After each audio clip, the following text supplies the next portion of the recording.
Mighty Morphin Power Rangers was a massive success upon its release. Toys were sold out the wazoo, and the word Power Rangers was instantly ingrained in pop culture. The man and company behind Power Rangers was Saban. Saban knew that they found success with this new winning formula, which was to simply steal a tokusatsu show from Japan and build around it, saving tons of money while raking in the profits from toys and merchandise. Saban would try his hand at many other shows in hopes they'd reach the same success as Power Rangers, with his first attempt being a show called VR Troopers.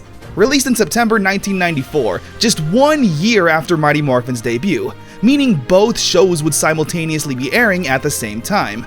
Kind of a genius move, honestly. With Season 2 of Power Rangers airing and still being at an all-time high in popularity, tons of kids would see commercials for another Power Rangers show they could also watch. Now, despite having the toys from VR Troopers, heck, I still have them today, and they're somehow not broken, I never actually watched this show growing up. And considering there's 92 episodes, really? I figured it's about time I checked out Power Rangers' sister show. Is it underrated? A hidden gem I've missed out on my whole life? Well, let's find out. This is VR Troopers. The battle begins, Part 1. We open up on a group of friends. A cool, stoic guy on a motorcycle who does karate named Ryan Steele. He's reminiscing about his father who's been missing for 10 years. We also meet his friend who's a fellow karate enjoyer and tech nerd, JB. And lastly, there's Caitlin, a junior reporter who works for the newspaper and is eager to get stories out there. The gang are as squeaky clean as 90 Saban characters can be. They're all meeting up to do a protest against the evil Zichter Industries. By the way, the name just screams evil. He wants to tear down a neighborhood to build a power plant. This is Carl Zichter, an evil businessman, aka a businessman, flanked by two women whose names I don't know, and his lovely Juliet, his pet iguana. While they're all hanging out at the dojo, JB receives a video message from the virtual reality. Their words, not mine. Greetings from virtual reality. This is Professor Horatio Hart, telling Ryan he needs to come to his lab immediately, saying he has a message from his father, with Caitlin and JB wanting to come. Carl Zichter gets worried about Ryan receiving that message, and it's here we learn that there's more than meets the eye with Carl, because he's able to sit at his computer and say the magic words, "Forces of darkness empower me, take me back to my virtual reality," which he says often. Maybe you should shorten that up to "It's evil morphin' time" or something. Transporting him to the world of virtual reality, where Carl Zichter transforms into the evil Emperor Grimlord, commanding his force of mutants and robots to do his evil bidding, and he can bring them to the real world, which he uses to attack Ryan, Caitlin, and JB on their way to the lab, blowing up their car in the process, but luckily they all make it out safely. The gang then come across a portal or a gateway, transporting them to the secret lab. Professor Hart tells them to put on the virtual headset. We get a fun 90s interpretation of VR, full of colors and special effects, but eventually we're shown Ryan's father. Ryan is incredibly taken back and overwhelmed by this. Are you alive? It's a virtual reality playback. Wow, okay, Buzzkill, thanks. He explains everything, that Grimlord's forces are planning to break through the virtual world and take over ours, and the only line of defense is for these three to become VR Troopers, and harness their powers in both the virtual world and the real world. Before the transmission comes to an end, Ryan shares a moment with his father after 10 years, even if it is just virtually. Professor Hart gives them their virtualizers, magical gems that can be worn as a necklace, and to activate them and grant them their powers, all they need to say are 2 words. Trooper transform! We are VR! Transforming into the VR Troopers. Some of Grimlord's forces have made it onto Earth, and these three don't waste any time taking the fight to them, using their special weapons and sick martial arts. Right off the bat, the action is much more intense than what Mighty Morphin Season 1 was offering at the time. Go back and watch any morphed fight scene. It's usually cut up like crazy and lasts less than a minute. But here, we get to see the full fight in its entirety. And it's beautiful. Caitlin and JB were working together and took out the bad guy. However, Ryan was alone, and despite him putting up a good fight, he took a nasty hit, laying there lifeless as Caitlin and JB try to find him. The battle begins, Part 2. With JB's epic computer skills, he's able to locate Ryan. They hop in Caitlin's car and Professor Hart reveals that he added some modifications to it, allowing it to now fly. Very similar to the rad bug in Mighty Morphin. Both of these shows share a single brain cell. They find Ryan but get jumped by the Skugs, VR Troopers' foot soldiers. Just like the putties, they're mindless grunts that are easily whooped by some unmorphed martial arts. They take Ryan back to the lab and hit him with the science beam that heals his wounds. Also, Ryan's dog Jeb walks onto the device and messes with his DNA, now allowing Jeb to talk. Right, you got it, boss. Luckily though, Ryan's back to 100%, just in time too, since Grimlord launches another attack onto the city. Professor Hart also gives the troopers a new weapon, the VR Battle Cruiser, a flying vehicle for Ryan to control. He's gonna use this to fend off Grimlord's forces, while Caitlin and JB march into Grimlord's military base to destroy it from the inside. It's a really long battle that, again, even Power Rangers wasn't showing this much action from the source material. The gang thinks that this means they saved the world and stopped Grimlord, but a transmission from him comes through, saying that their fight has only just begun. Before we continue on, let's go over some of the fun educational stuff. The suits are really pretty and mesh well together as a team, but they have an interesting background. They come from the Metal Hero series in Japan, a series I'm not too familiar with. It's separate from Super Sentai and Kamen Rider, having an emphasis on sci-fi, robots, space, military forces, etc. The Metal Hero series tend to not focus on big teams, so for VR Troopers, they needed to combine 3 different series to create this team. They come from, and I'm sorry for butchering their names in advance, Chojinki Metalder, Jiku Senshi Spielbahn, and Space Sheriff Shader. Caitlin and JB's heroes are both from Spielbahn, while Ryan's is from Metalder. So because these are from 2 completely different shows, most episodes will find a reason to split up Ryan from the gang, such as why he was fighting the monster alone, while Caitlin and JB are always doing missions together. Now, I won't dive into the characters too much yet since they're all kinda blank slates right now, but I should mention the other side characters. There's Master Tao, who's their karate instructor and sometimes gives fortune cookie levels of wisdom to the gang. There's Woody, who's Caitlin's wacky and eccentric editor-in-chief and boss at the newspaper. Now, of course, we gotta talk about the VR Troopers theme song. VR. It's such a comedically simple song. The lyrics are, we are, VR, and virtual reality. At first I didn't really like it, but after spending weeks binging this show, it kinda grew on me. I don't know if that's because I genuinely like it, or if it's been beating me over the head non-stop that I don't know what to think anymore. The last thing I'll mention before we move on is Cybertron. It was the pilot for VR Troopers that starred Jason David Frank as Adam Steele. Yeah, Tommy himself was supposed to be the lead in this show, seemingly taking on a solo role, with no sight of Caitlin or JB in this pilot. This was filmed during Mighty Morphin Season 1, when Tommy lost his Green Ranger powers and was written off the show. Mostly everything else remains the same here and was brought over to VR Troopers. Naturally, JDF does an awesome job, bringing 110% of his energy and hoo-yahs! Seriously, this guy gets it! Hey, let me give you something to remember me by! Also, the theme song for Cybertron is just the Go Green Ranger Go song, but all the lyrics are replaced with Cybertron!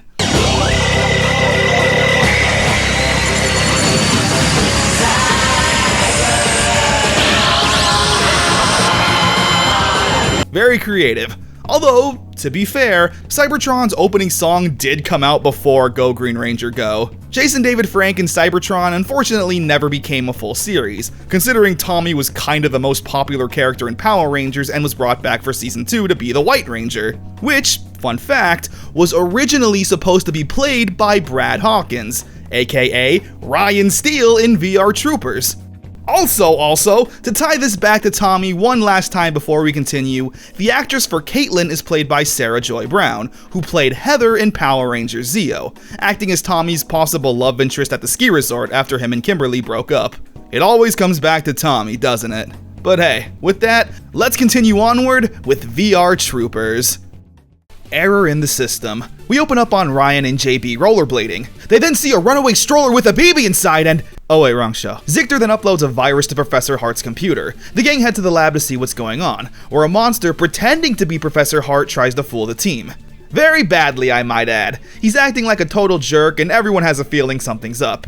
He tells the team they need to head to the virtual world to do battle, giving us our first introduction to the battle grid, transforming into their alternate battle grid suits and fighting the Skugs. This is all original footage, allowing all three characters to fight on screen together. The fight choreography is really solid. The virtual world is also pretty fun. Random colors and tons of fog. However, the suits remind me that this is a Saban production, and they don't care how cheap something looks. This is like one step above Zed's Rangers. The helmets are just repainted Mighty Morphin helmets, and the suits are literally royalty-free knockoff versions of the Metal Hero suits. I don't know why they just didn't use the Metal Hero suits. The virtual world looks unique enough for kids to distinguish it from the real world. I guess it was just done so they could sell more toys, which... alright, you got me there. Anyway, they defeat the bad guys and come to the conclusion that something is up with Professor Hart. I like how they're not dumb, immediately sniffing out Grimlord's doing. A monster shows up and they gotta fight, realizing that the monster is putting out a signal blocking the real Professor Hart. So, they fight! And they win, removing the virus and returning the real Professor Hart. Lost memories. A woman wanders into the karate dojo having lost her memory. She doesn't remember anything. We then immediately learn that she was a tenant at one of Zictor's apartments, and he raised the rent so high that she was evicted and is now suffering PTSD and emotional trauma. I'm not kidding. She went into severe emotional trauma. So, I've evicted thousands of people. So Zictor tells his two girls to silence her as to not ruin his reputation. Meanwhile, the gang are of course trying to help her out, Caitlin suggesting to run a story in the paper to help find her family. One of Grimlord's monsters attacks the town and Ryan goes to fight it. During the fight, Ryan takes a hit so hard that he loses his memory. Caitlin and JB try to help him recover it, but are called away to fight another monster. So it's up to Jeb to save the day, telling Ryan how he saved the day when the Skugs first attacked them back in episode 1. This immediately gives Ryan back his memory so he can argue with his dog. He joins the fight and together they all destroy the monster. The episode ends with Caitlin's story in the paper working. Caitlin tells the woman that her daughter is coming, but she's afraid she won't recognize her. But when she sees her daughter, her memory comes back to her. A job well done, guys. Man, that's a crazy episode concept. A woman dealing with PTSD and trauma. Zictor has already solidified himself as one of the most evil villains ever. Battle for the books. We get some character work for JB. Him and Ryan are competing in a karate tournament, where the winning team gets $4,000. JB says that he wants to put that money towards his college fund, so his dad doesn't have to work so hard. His father runs a bookmobile, kinda like an ice cream truck, but for books.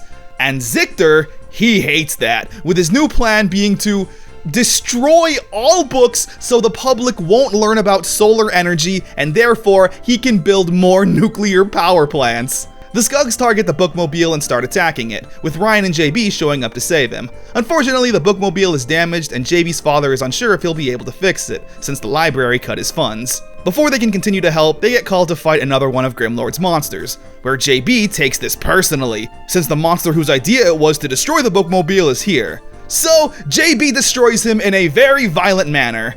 The episode ends with the karate tournament. Ryan and JB win their $4,000 and want to give it to JB's father, so we can continue running the bookmobile and providing kids with free books all over the city. He's incredibly grateful, with Ryan in particular being happy to see JB and his father embracing. Oh brother. There's a pair of brothers at the dojo. Ryan's their sensei, and while they're good, Master Tao tells them that they need to get along, otherwise they won't be able to compete. He asks Caitlin to drive them home, for some reason. During this though, she pulls off to the side after seeing some Skugs. Grimlord's planning on stealing Earth's energy to power his army, and they immediately get jumped by the Skugs. She holds off her own for a while, but is ultimately overwhelmed, and the monsters take the brothers as hostages. Grimlord's monsters in this episode are a pair of brothers. Brothers who don't get along and argue. So, the troopers gotta fight the monster and save the brothers, all while learning the importance of getting along. Oh, well, JB and I just showed them what they can accomplish if they work together. Grimlord's challenge. A cop approaches the gang with a troublemaker named Randy, asking if they can train her in karate to help get her life on track, saying if she places in the karate tournament in 2 weeks, they won't throw her in reform school. Not only that, but the police squad will also give the dojo $1,000 as a donation. I don't think you have the authority to make all these decisions. But naturally, Ryan and JB take up the challenge, mainly of course to help Randy. However, since they have VR Trooper stuff to do, they ask Master Tao to train her, teaching her the ways of karate and discipline. Professor Hart now tells the gang Grimlord's new plan. Grimlord will literally set our planet on fire. Well, that's a pretty straightforward plan, I guess. So, they Trooper transform and fight the bad guys, destroying the monsters and helping the world to not be set on fire. And of course, the episode ends with Randy placing in the tournament and turning her life around. And the dojo gets their bribe. Yeah, that's what it was, and you know it! Computer captive. Grimlord manages to trap JB in the virtual world via his computer, slowly draining him of his life energy. Ryan says he's gonna go in there alone to rescue him, telling Caitlin to stay back in case he doesn't make it, so at least the world will have one defender still. Ryan transforms and heads into the virtual world, running straight into Grimlord's castle to save JB, fighting off hordes of villains. It's really intense. He manages to save JB and they head back to the real world, but the monsters aren't too far behind, telling JB to sit back and rest while he takes care of the fight. This is where the Japanese footage thing becomes a problem, because Caitlin doesn't join in the fight even though they've already rescued JB. Ryan defeats all the monsters and they quickly get JB to the lab, blasting him with a science beam and instantly healing him to 100%. Caitlin's little helper. Caitlin's little cousin Betsy comes to visit. She looks up to her older cousin, even wanting to be a reporter. While hanging out at the park, they all come across some mysterious green ooze. After getting jumped by some skugs and beating them, Caitlin takes Betsy to her office where she'll be safe. However, just like her older cousin, Betsy has the itch to find the truth, leaving to look for clues herself. She eventually gets kidnapped by Grimlord's monsters and the gang gotta save her. Professor Hart also gives the team a new weapon, the VR Interceptor, a flying vehicle. With it, they destroy the monsters and save Betsy, where she also discovered the truth about the green ooze. It was runoff from one of Zictor's power plants, where he's now been fined and the public are now a bit more aware of his shady actions. The Virtual Spy. Grimlord sends down a monster and disguises itself as a human named Jeremy. He gets a job at the newspaper with Caitlin, but is once again very bad at blending in, acting like a total jerk and having no alibi for anything. Ryan gets jealous of his karate skills, and JB gets jealous of his computer skills. Caitlin, for some reason, kinda likes Jeremy as a new friend. However, since he's awful at keeping his facade, they learn he's a monster in disguise pretty quickly, challenging Ryan to a fight. Ryan runs him over with his autopilot motorcycle and uses that opening to destroy Jeremy. The episode ends with, I guess, learning why Ryan and JB were kinda jealous of Jeremy. Thought you might be interested in having lunch with two eligible bachelors?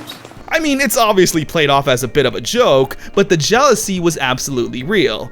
So let's use this time to actually talk about the characters now. Ryan is obviously our lead. His main conflict has him wanting to find out what happened to his father, willing to go to the ends of the earth to find him. Grimlord has made some comments saying that he's still alive and the two have fought in the past. Apart from that, he's your typical Saban main character. He's a good kid who always does right and can roundhouse kick you in the face. What's kind of funny though is that every episode ends with Ryan monologuing about his dad. Whatever happened in the episode, Ryan will find a way to be like, that reminds me of you, Dad.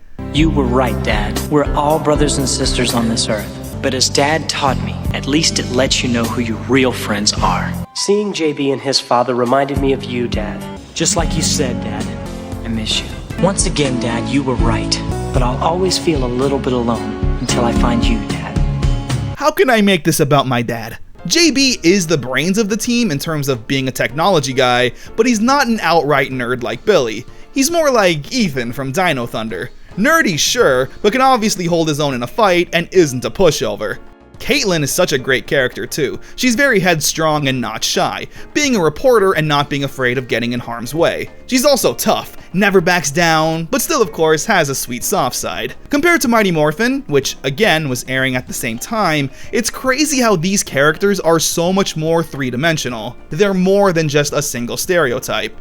Also, Zictor is an amazing villain so far. There hasn't been anything like him, even throughout Power Rangers history. An evil businessman who uses his evil monsters to rule two different worlds. The closest we got was Anton Mercer eventually, but Mesagog uses him to further his future, while Zictor is using Grimlord to further his riches in the real world.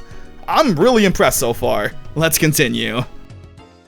The Virtual V6. A science nerd comes into the newspaper office, looking for a reporter, and Caitlin hears him out. He says that he's invented an engine that runs on plant extract. However, nobody knows about it yet and is hoping the newspaper can spread awareness. Caitlin's not sure how legit this is, so she asks to take it to the lab where the gang can check it out. JB says it's legit, testing it out on the fighter bike, another vehicle.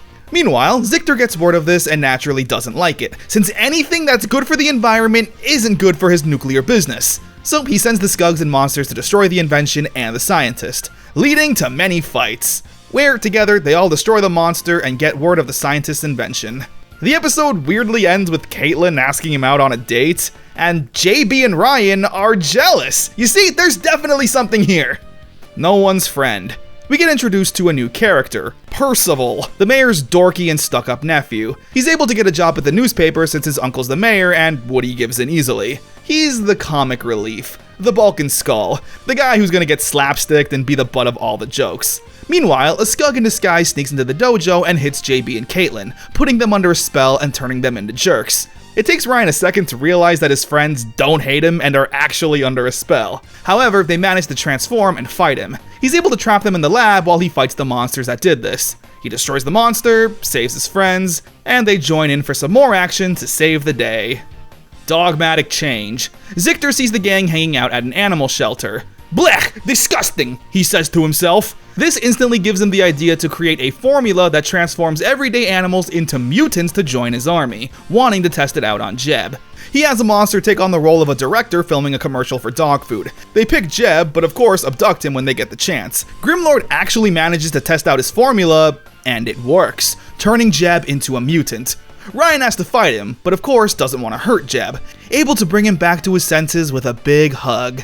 Oh wait, that's not a hug, that's a suplex! They cover Jeb in some evil foam, but they take him back to the lab where he's able to make a full recovery. Searching for Tyler Steele. While out horseback riding, random, the gang come across an interesting abandoned building. Caitlin spots someone and takes a few pictures, before immediately getting jumped by the Skugs. They fight them off and realize that the stranger is now gone. However, Grimlord doesn't want them investigating any further, instantly transporting them to the battle grid to fight more Skugs. The gang sense something is up, so Caitlin develops the pictures and hopes that the stranger she took a picture of can be a clue. Everyone gets a gut feeling that they know this person. Ryan asks JB to remove the beard virtually. Reveals Ryan's father, which Ryan is overwhelmed by. Everyone tries to reel him back a bit though, saying that this is just a digital estimate of what could be under the beard. But Ryan wants to find the truth, transforming and heading back to the building, where Grimlord's monsters are waiting. Ryan manages to defeat the villains, but when he heads inside the building, there's nobody there. But he does see an origami swan, something that his father taught him when he was a kid. Caitlin and JB also finish their fights to rendezvous with Ryan. We're never given confirmation on whether or not this was Ryan's dad, but all he can do at this point is believe. Save the trees. Zictor wants to tear down the old historic forest. What I love is that we don't even get a reason for it. Like, he doesn't even want to build a mall or anything. He literally just wants to destroy the forest for the sake of it. This episode is about as formulaic as you'd expect. The gang go to protest, Zictor lies, saying he'll stop the demolition to save face. Turns out he's lying and sends out the Skugs and monsters to stop the troopers. The day gets saved by Caitlin running a story about the forest and gaining enough support to stop the demolition. A dirty trick. During a gala for the mayor's re-election, Zictor sends a magician as entertainment. However, it's a monster in disguise, using its sleight of hand to steal Caitlin and JB's virtualizers, before disappearing with them. So now, it's up to Ryan to find the monster and retrieve the virtualizers by himself. Something I like is that even though Caitlin and JB can't transform, they still take her flying Mazda and provide air support during the fight. They actively take part in the action, even if they're clearly overpowered. Ryan gets the jump on the magician and destroys him, but not before using his own sleight of hand to steal back the virtualizers. We're together, the day is saved. Caitlin's front page. A shady figure comes to the newspaper office to give Caitlin some information about Zictor. She's obviously sketched out by the guy, but can't turn down the possibility if he's telling the truth. He mentions a secret weapon facility. She goes to check it out alone since Ryan and JB were busy. She gets jumped by the Skugs. She manages to fight them off though, and even heads to the battle grid to fight more. But she's ultimately overpowered and taken hostage, being tied to a bomb that's set to go off on a timer. Ryan and JB learn about this, and it's a race against the clock, fighting monsters and extracting information from them to learn about Caitlin's whereabouts. It's a fun episode, beating up bad guy after bad guy until they finally save Caitlin. The episode ends with Caitlin's story making it to the front page of the newspaper, which is huge, risking it all for what she cares about most. Hey now, who said the R word? What? The dog napping. Zictor wants to steal Jeb away. Yeah, this is the second time his evil plan involves stealing a dog. Careful now, Zictor, you're one pudgy pig away from becoming the next Rita. Although, his explanation is actually pretty good. Jeb is Ryan's only remaining family member after his father's disappearance, so now losing his dog would cause some more emotional damage. The episode follows a similar formula to the previous. They steal Jeb and the gang go on a hunt to chase him down, getting clues by beating up the bad guys and eventually saving Jeb. My dog's girlfriend. This is another Jeb episode. Jeb has had more focus episodes than JB, by the way. So, okay, they're going for a walk and Jeb notices a female dog. He gets a crush on her and I think we're supposed to care, but I really don't. It's kind of weird. He's a fully sentient talking dog and Princess, the female dog, is a dog. We really follow this dog's love story for most of the episode and I don't care. Eventually, Grimlord gets the idea to steal some puppies to lure out the troopers. Yes, these puppies are in a cardboard box on a battlefield covered in landmines with the threat of having them be blown up. So naturally, the VR troopers can't let that happen, so they fight the monsters and rescue the puppies. Grimlord's getting kinda lazy with his plans. Like, again, how is stealing 3 puppies supposed to help with anything? Digging for fire. I don't think I've mentioned this town. It's called Crossworld City. Anyway, Crossworld City experiences an earthquake, which is strange because New Cross City never experiences earthquakes. So the gang go to the lab to investigate, noticing something strange on their readings. Their findings take them to a nearby building, where they're immediately jumped by Skugs, a good sign that this is where they need to be. They head back to the lab again and learn that Zictor is actually using that building to dig a tunnel to the center of the Earth to harness the power of the Earth's core, destroying Crossworld City in the process. They use the virtual headsets to get a look into what that might be like. Breaking through. You know what? You should let Grimlord do this. You're gonna actually make Megazords canon in this world. Because yeah, this is the Dinozord summoning footage. So they head back to the building and split up to find clues. They all of course get jumped and need to fight their way out of it. Ryan taking on the main monster, while Caitlin and JB shut down the digging process. And they're both successful. The Great Brain Robbery. An old military general passed away. He had the greatest mind for strategy in battle. He donated his brain to science, and his brain has been stolen by none other than Carl Zictor, bringing it to life to help his army become stronger. The brain talks to General Ivar. I haven't mentioned him yet, he's Grimlord's right-hand man. The brain gives some deceptive advice, telling Ivar to break free from Grimlord and betray him, giving him some power and attacking the troopers by himself, where they all fight. General Ivar's new powers are pretty intense, but together the troopers are able to destroy him, only for Grimlord to rebuild Ivar and make him obedient again. They rescue the brain and yay. Very unique plot. The dojo plot. That's like one tiny step above calling this the filler episode. Tao's dojo is going to be shut down. He can't afford to pay the rent, and who else would be the landlord other than the slimy Carl Zictor, wanting to tear it down so he can build another power plant. So to help out Tao, the gang are going to throw a gala at the dojo to raise some money. And to counter this counter, Grimlord sends down some monsters to stop them, having a fight in the virtual world and the real world. Bing bang boom, they beat up the bad guys and stop Zictor's plan, with the gala being a success and keeping the dojo open. Grimlord's greatest hits. A student at the dojo named Brandon wants to go to a music academy. He's an incredibly talented saxophone player as well, but his family doesn't have much money. So, being the good guys and gals the troopers are, they throw a gala at the dojo to raise money for Brandon's music school. Dude, this is the same plot as the last episode. And guess what? Grimlord doesn't like that for some reason and kidnaps Brandon. Grimlord was inspired by the music to create his own evil CD, Grimlord's Greatest Hits, that puts people in a trance and turns them into zombies. So the gang gotta stop the monster, cancel the CD, and save the day, which they do, while also raising money for good old Brandon. We're never gonna see you again, aren't we? The disappearance. The gang are having a fun day at the beach, until they realize they can't find Jeb, thinking Grimlord captured him again since that's apparently his favorite thing to do. Luckily though, he was just with a little girl eating some ice cream. Thank God. Could you imagine if Grimlord's big evil plan was to steal Jeb again? Anyway, Grimlord's evil forces create a new invisibility device, and they want to test it out on Jeb. Yes, the dog is the target again. The device works and Jeb is now invisible, but is able to fight off some Skugs. They take him to the lab so Professor Hart can reverse the spell, and the gang gotta fight the baddies to prevent them from turning everything invisible. They win, and the dog is back to normal. But I always trusted that Professor Hart would bring him back, just like I trust that I'll see you again, Dad. Not everything is about your dad. Nightmares. Caitlin's been working longer and later hours at the newspaper. She hasn't been getting any sleep, and Grimlord takes advantage of this, giving her a kind of Nightmare on Elm Street curse, where he exposes her darkest fears and makes them feel real, not being able to distinguish when she's in a nightmare or the real world. Her biggest fear is losing her friends. This is meant to shatter her confidence, constantly seeing her friends in danger and not being able to help. Caitlin says this. Grimlord is too powerful. And 30 seconds later, JB says, But I bet Grimlord's behind all this. Alright, joking aside, this is a great episode. Seeing Caitlin so mentally torn up because of her nightmares actually hurts you in your heart. With Ryan and JB needing to step away to fight the villains, Caitlin doesn't join because she's so afraid, but Professor Hart shows her a montage of how great of a hero she is, regaining her confidence to join in the fight and help her friends. They save the day, and Caitlin finally gets a good night's sleep. Again, I really like this episode because it's a great look into Caitlin's character. She's extremely passionate for what she cares about, putting 100% into everything, whether it be losing sleep for her stories, or the thought of losing her friends absolutely paralyzing her. She's a gem I would do anything for. Secret Admirer. Caitlin has a secret admirer. Spoiler alert, it's me. Someone keeps sending her flowers. And Ryan especially is jealous of this. So much so he gets JB to follow the delivery truck with him so they can investigate. Mind you, there's nothing sketchy about the flower so far. This is purely jealousy at play.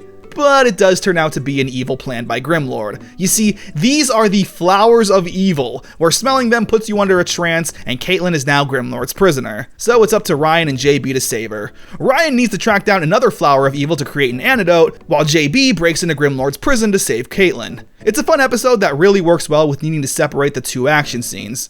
Ryan gets the antidote, JB saves Caitlin, and we sadly don't get much of a follow-up on Ryan having a little crush. But still, good episode. Grimlord's House of Fear. Caitlin's doing a story on a local haunted house. I love how it's just a house in the suburbs in the middle of the day. There's a young kid named Manuel who has an interest in the house, wanting to get a picture of the ghost. During an investigation though, it turns out that Grimlord is actually using this house as a nexus point, the strongest point on Earth where it'll be the easiest to completely break through the virtual world and into the real one. Manuel snaps some pictures, but Caitlin quickly sends him to the newspaper office to be safe, while her and the gang need to fight the villain who's capable of breaking the barrier. They fight, and JB kindly stabs it through the heart, stopping Grimlord's plan, at least for now. 3 strikes. JB is coaching a Little League team. However, someone's gonna tear down the baseball field. Who would take a ballpark away from kids? That field should be a power plant, not a playground. So in order to save the field, the team needs to win the Little League game. How much money is in Little League baseball? Anyway, the star player is Sean Matsumoto, so Zictor devises a plan to kidnap the child so they lose the game and he can tear it down. I love watching the morph fight scenes here and realizing that all of this violence and destruction is over Little League baseball. Professor Hart also introduces a new piece of technology for the troopers, the video transmitters, a way they can communicate with each other. Danger in the deep. Zictor wants to destroy the dam and flood the city, not only destroying the city's alternative energy with hydroelectricity, but to then replace it with a nuclear power plant. A pretty straightforward and basic episode. The troopers need to fight the bad guys and stop the plan before it goes off. What's interesting though, is that the gang are confused about Grimlord's plan. Why would an evil leader in the virtual world want to destroy a fairly modern dam? How is that going to help him? Meaning that the gang are possibly getting closer to fully understanding Grimlord's true intentions and identity. Small but mighty. Zictor uses a device to turn the troopers into little kids. So they have a little kid adventure. While Professor Hart works on reversing the spell, he tells them that they're still able to transform into their adult body hero forms, but only for 15 minutes. So the episode pretty much continues as normal, but I really like the ending. Professor Hart is able to return them back to normal, but they ask for 5 more minutes, where they run around the lab and start messing with things, pressing buttons and acting like kids, before returning to normal. Professor Hart asks what that was all about, where they all say that they just wanted to feel like kids again since they had their bodies. I like it because it's a bit of a reprieve. Being a young adult is already hard, trying to find your place with no parental figure like Ryan, wanting to think about your future schooling like JB, or wanting to further your future career like Caitlin. But for these three, they're now also superheroes needing to save the world, adding even more pressure to their lives. So when they had the opportunity to just forget about all of that and be kids again, it made them happy, even if just for a few minutes. So let's take a little break here to talk about the overall presentation of VR Troopers. Again, this show exists because of the success of Mighty Morphin Power Rangers, so a lot of the production and presentation is almost copy and paste from MMPR. The human plots and hero plots are pretty separated. The gang will be dealing with their slice of life issue before needing to fight a monster that's usually unrelated to the story at hand, and once they win, the slice of life issue gets resolved. If you're familiar with Mighty Morphin, then you've seen VR Troopers. They feel the same. The music plays a huge part in that too. Pick any episode and any moment in it. The music feels very Mighty Morphin, whether it be the chill and relaxing day-to-day moments, the ominous evil is looming music, You better succeed, Icebot. I will, sire. and the fights all have that Ron Wasserman rock sound.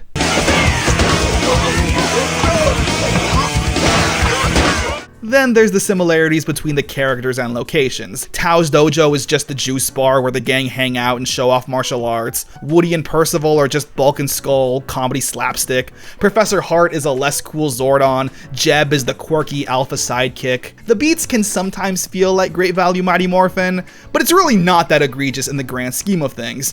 I'm just being kinda nitpicky. I do applaud VR Troopers' approach to a more serious and action-oriented show. There's not too many obvious moral of the day lessons for little kids. We're just getting a solid superhero show. And while these episodes have mostly been Monster of the Day one-offs, we've now actually reached our first multi-parter. Defending Darkheart Part 1. While out on a hike, the troopers come across some of Grimlord's army, but when they use the scanner on them, it appears that one of the generals is human. And the only known human to be trapped in the virtual world is Ryan's father. Naturally, Ryan is ecstatic at the thought of him being so close to his father once again, but JB and Caitlin remind him that if it is his father, then they may need to fight him, considering he's now General Darkheart. This gives Ryan nightmares. However, when Darkheart returns, Ryan goes down to confront him. The two get into a fight with Ryan not wanting to harm the person who he believes is his father. He wins the fight, but refuses to destroy him, walking away. Percy's being a nosy little dork and trying to spy on the troopers to get a front page story, and when he's jumped by the Scugs, Caitlin and JB come to his rescue. But all three are ultimately kidnapped and transported to Grimlord's lair. Being imprisoned in a room with the walls slowly caving in, Professor Hart informs Ryan of his partner's disappearance, but just then also gets word of the villains planning to destroy Darkheart for his failure to destroy Ryan, leaving Ryan at a crossroads. Does he save his friends, or the mutant he believes is his father? Defending Darkheart Part 2. Caitlin and JB know they could escape if they transform. However, with Percy there, they know he'll blab to the press.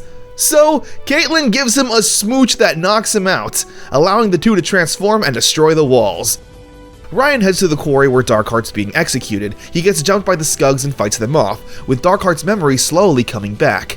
Not knowing much, but knowing he doesn't want to work for Grimlord, trying to fight off his influence, and with Ryan's cover being blown, he transforms to help Darkheart in the fight. They beat up the bad guys and return back to the base, using their science technology, and revealing that Darkheart is indeed Ryan's father, Tyler Steele.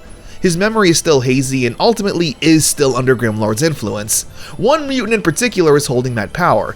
Tyler tells his son that he has a responsibility to stop Grimlord, and that's just what he's gonna do, before disappearing back into virtual reality. Tyler confronts the mutant that's controlling him, but Ryan's not gonna lose his father again, teaming up to lay the smackdown on whatever their names are, destroying them and freeing Ryan's father from the curse. Defending Darkheart Part 3. While Ryan's father is technically free from Grimlord's control, he's still stuck in Darkheart's body and linked to Grimlord virtually. So, the gang are trying to find a way to devirtualize Tyler and return him back to the real world fully. He's eventually captured by Grimlord's forces again, but this time puts up a fight, being severely outnumbered. Eventually, Ryan goes to help his father, while Caitlin and JB work on an antidote. It's an intense fight, with Darkheart taking some serious damage, seemingly on the brink of total destruction. However, Ryan takes him on his motorcycle and flees the scene. But Grimlord is launching an attack on the trooper's base, meaning it's not safe to bring his father back there, and with the monsters right on their tail, Ryan's options are running out. Defending Darkheart Part 4. The lab is damaged pretty badly, with Caitlin and JB needing to repair it, and Ryan pulling off to the side and hiding to take care of his father. Grimlord takes advantage of the situation by sending monsters to attack both the lab and Ryan, with everyone needing to fight. Ryan comes to the realization that his best course of action is to invade Grimlord's lair and fight him to fully free his father. For a mutant pig thing that we've only ever seen sit down, he's actually pretty powerful, while Darkheart plants bombs around the base, easily handling Ryan on his own, and while still sitting, which is pretty cool. The bomb's timer ticks down and Darkheart shows up to save Ryan, and the two flee the lair before it blows up. One of Grimlord's generals gets a sneak attack on Darkheart and severely wounds him, before running away. Luckily, he's still alive, returning back to his human form and embracing his son. The thing Ryan's been fighting for the most has finally happened. The reunion is short-lived though, when Grimlord reveals that he's still alive. The explosion wasn't enough to take him out, being taken away once again. The episode ending with Ryan naturally being depressed, but tells Caitlin and JB that despite his loss, he still has a family within them. A really good multi-parter. There were actually a lot of good scenes that let the characters act and show some real emotion, not usually seen in Saban properties at this point. But that would mean that sooner or later, we may have to go up against my father. I'm going after him. Ryan, no, you can't! Caitlin, I've been without my dad for 10 years. He finally comes back to me and I'm gonna lose him to Grimlord? No way. Plus, that random kiss between Caitlin and Percy is so crazy. Early Saban just didn't care. Remember that scene when you remember that Wes and Jen never kissed. And learning that Ryan's dad is alive through all of this is a pretty big revelation, because we never actually had confirmation if he was alive or not. Everything was taken very seriously and executed to a great degree.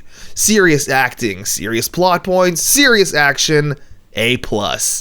So now let's get back to the silliness. Ghost Biker. There is a legend of a ghost that rides a motorcycle, and Woody wants Caitlin to do a story on it. By the way, it's Ghost Biker, not Ghost Rider, just to be clear. Caitlin and JB go to investigate a dirt track and see that it's actually real. However, they get jumped by the Skugs and need to fight them off. After doing so, the Ghost Biker then transports Caitlin and JB to a mysterious realm without saying anything. They can't transform and he refuses to let them leave. So it's up to Ryan to fight the bad guy and locate his friends. Eventually, the Ghost Biker shows up to help, and together they save the day, bringing Ryan to his friends. It's here we learn that the Ghost Biker is actually a defender of the fabric between the virtual world and the real world, endangered species. Caitlin's friend Danielle runs an animal sanctuary, housing the last two furry wombats in existence, and someone just bought them out and is going to destroy the sanctuary. Yup, the evil Carl Zichter. By the way, these are the furry wombats. Maybe Zichter should let them go extinct. So Grimlord sends down some monsters to kidnap the wombats, since if the city knew they were endangered, he couldn't buy the sanctuary. So the troopers gotta fight to save the wombats. That's pretty much it. Field goal. One of Grimlord's monsters traps the football coach in a picture prison. So now the local football team is completely demoralized for their next game. So they ask Ryan to become the new coach. He agrees, and his idea of training for football? Karate, obviously. A modern-day Mr. Miyagi over here. While he's training the team, Caitlin and JB learn about the monster and need to fight it to free the prisoners, which they're successful at. The coach returns and the team wins the game. Yay? The Littlest Trooper. A baby shows up at Tao's dojo and the gang, being goody two-shoes, take it upon themselves to take care of it and find its parents. They leave JB in charge, which I guess gives him something to do. It turns out the baby's parents were kidnapped by Grimlord's forces and are being held hostage while they blow up a mine to destroy the barrier between the two worlds. They ask the baby what his name is and it goes, Boom! So they call it Baby Boom, which is hilarious considering its parents will most likely be blown up by bombs. However, they're of course saved by the troopers. They destroy the monster and reunite the family. I just can't wait to be reunited with you, Dad. There, I saved you an ending monologue. The reality virus. Grimlord infects the troopers with a reality virus, causing destruction and glitches in the real world. They realize that one of Tao's plants wasn't affected from the virus, so they go on a quest to find the plant and save the world. Which they do. Friends in need. Two strangers approach the troopers asking to speak to Professor Hart. Ryan asks who they are, and they say they were associates with Ryan's father back in the day. They're creating a new sustainable energy source that Ryan's father helped create. all while Zictor was hunting them down, because good for the environment? Psh, boring! However, the two naturally get captured and the troopers gotta save him. However, due to the Metal Hero footage at hand, it's actually JB that saves the two and fights the general, with Ryan instead dealing with a random monster. They save the day and the couple thanks the troopers for all their help. Good trooper, bad trooper. Zictor uses an evil invention to create an evil clone of Ryan. He acts out and everyone is in shock as to Ryan's sudden change in personality. The real Ryan would never beat up on JB. What on earth could be going on? Of course, they learn he's a clone and the two Ryans get into a fight, even both transforming into their trooper form. They destroy the clone and life returns to normal. The Transmutant, JB studying for a college entrance exam. His one character trait. However, he gets jumped by the Skugs and needs to fight them alone. He's eventually overpowered and covered in a mysterious ooze, where he then, and you'll never believe this, starts acting mean and angry, not caring about karate or his education. However, to mix things up a bit, he also starts transforming into a mutant, where Ryan needs to smack some sense into him and return JB to normal. JB's memory comes back, and in his new mutant form, they defeat the bad guys and return JB back to normal. Who's king of the mountain? They try to do something with JB here, but it doesn't amount to anything. Ryan and JB are arguing about technology, JB saying that technology is super helpful, and Ryan argues that not everything can be done and experienced through a computer. JB also has a pen pal, Jose. He shows up and, I smell something funny about this guy. He's just from another country. okay! Anyway, there's activity inside a mountain. Naturally, it's Grimlord planning on blowing it up. Jose is also a Skug in disguise. JB uses his computer and technology to locate the villains and stop the plan. They destroy the mutant and save the day. Ryan's about to concede that technology is important until JB's real pen pal Jose, short for Josefina, shows up and she's a pretty Latina.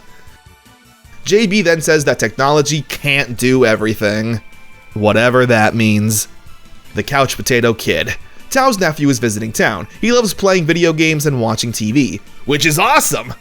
But in this world, it's a bad thing, asking the three's help to get him active. They decide to throw an obstacle course event, where the kid is pretty quick to joining in and having fun. Doesn't seem like this kid has a big problem with playing. However, he gets taken by Grimlord's generals and the troopers gotta save him. I like when the troopers save him. The first thing they say is, it's important to play outside and not spend all day on the TV. Like, hey man, that's cool and all. I was kidnapped and almost died out there! The old switcheroo. Ryan and Jeb gets their minds swapped and put in the other's body. So Ryan is stuck as a dog and Jeb needs to blend in as Ryan. As you can guess, hilarity ensues. Jeb eventually has to trooper transform and he's surprisingly not too bad at this. But with the help of Caitlin and JB, they're able to save the day and return the two back to normal. Or as normal as a talking dog can be.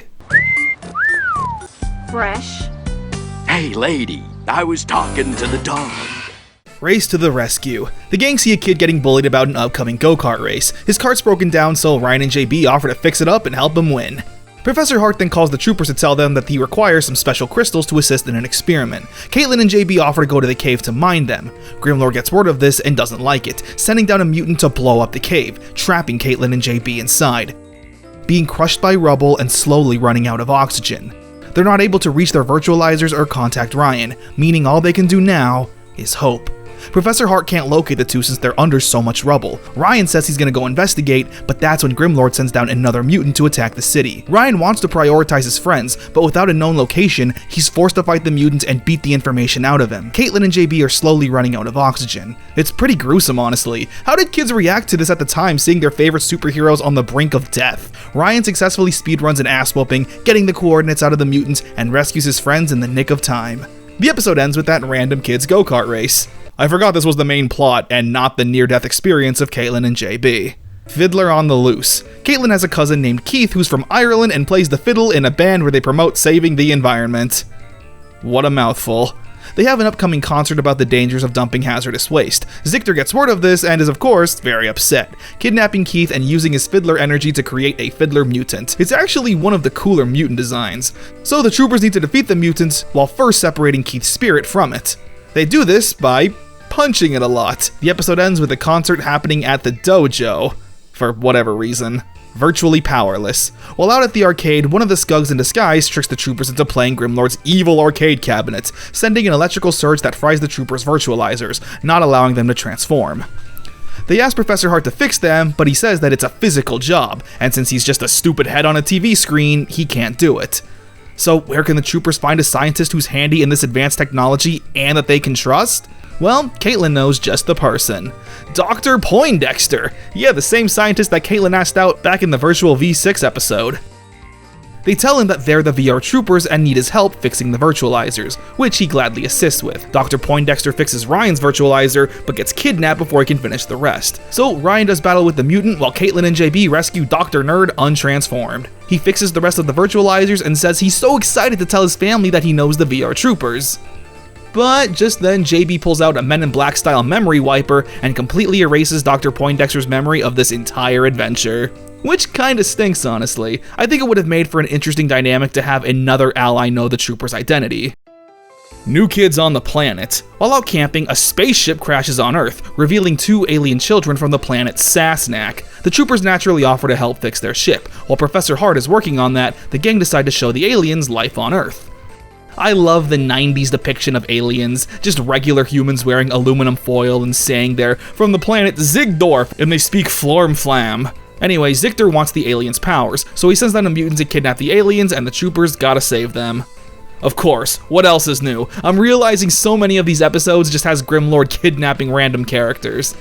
They rescue the aliens and save the day. Before they leave back to their planet, they tell the troopers that humans need to learn to live in peace, otherwise their planet will be doomed and destroyed like theirs.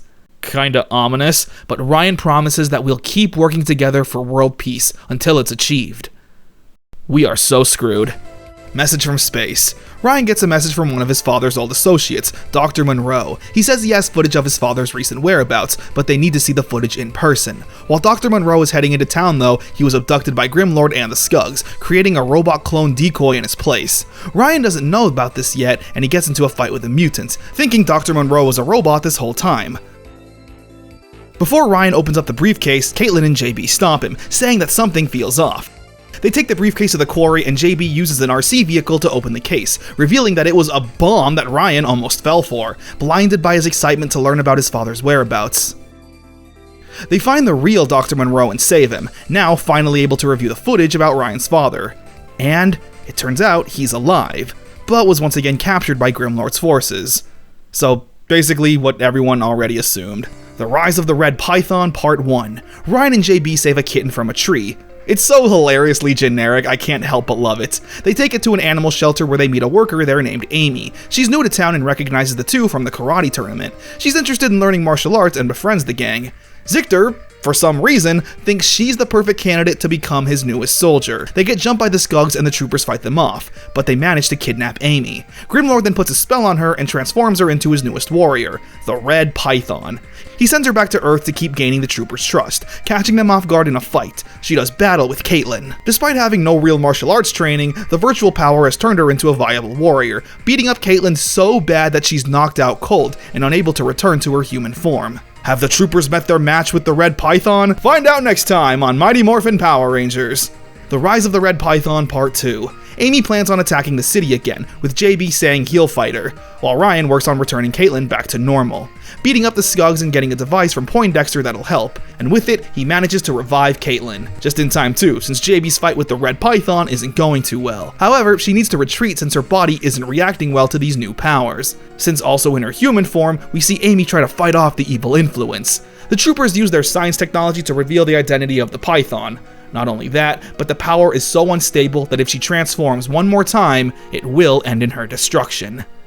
During the next fight though, the troopers try to jog Amy's memory and help her fight off Grimlord's influence. That, coupled with a few punches, the troopers free Amy from the Red Python's curse. The episode ends with Amy getting a new karate belt and making some new friends. The Rise of the Red Python 2-parter was pretty good, mainly because it was just an abridged version of Green with Evil. The only difference is that sadly Amy isn't a new member of the team, which I think would have been a well-needed shakeup. Again though, why Amy? She has zero martial arts ability and is literally just a random girl the troopers met. She was under a villain's spell, a powerful foe who whooped our heroes. It really was just we have Green with Evil at home. Still a fun 2-parter though. Mutant Mutiny. Tao's family is having a reunion in China, but he needs $1,000 for his plane ticket. The gang want to raise that money for him, but just then, a rival dojo is opening up and wants to use Ryan, Caitlin, and JB as its mascots. They naturally refuse, but the man offers them $1,000 to do it. They're hesitant, but ultimately want to do it to help Tao. It's an episode about loyalty. Should the troopers help out a rival dojo, even if it's to help out Tao? Before they fully commit though, another mutant is attacking town, but Grimlord isn't loyal to it, openly saying how he doesn't expect the mutant to win and doesn't care if it gets destroyed. Eventually getting into a fight with the troopers, and losing. Because of Grimlord's lack of loyalty, I guess. The episode ends with Tao instead becoming the poster boy for the new dojo, and instead having them move locations across town so they're not competing. Loyalty, I don't know. Trooper out of time. Zictor somehow gets his hands on a time machine and sends a mutant back 10 years into the past. Professor Hart gets word of this, and then asks JB if he can build a time machine, which he apparently can just do, needing to be powered by a rare crystal that Caitlin goes to fetch. With the Skugs trying to mine them all for themselves, she beats them up and brings the crystal to JB's already built time machine. Ryan says he'll go into the past to see what Grimlord is up to. Ryan successfully goes 10 years into the past. However, this fried the crystal, and the troopers will need to find another one if they want to bring Ryan back to the present.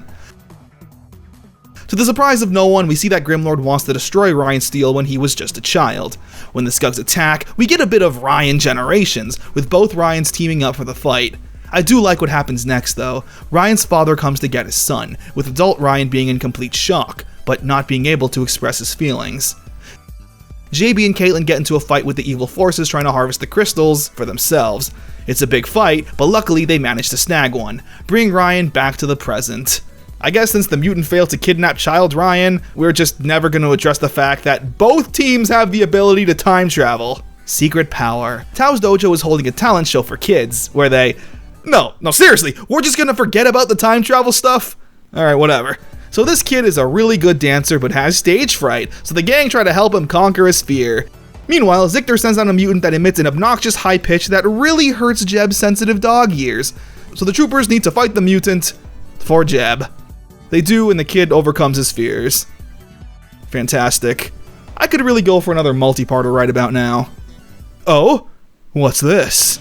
Quest for Power Part 1. Grimlord gets sick of Tyler's resistance and decides to take action, draining all of his knowledge and imprisoning it inside a gem, where Grimlord can now harness it for himself, creating even more powerful mutants. Tyler manages to sneak away and sends a video message to Earth. The troopers intercept it, and Ryan's happy to see that his father is still alive.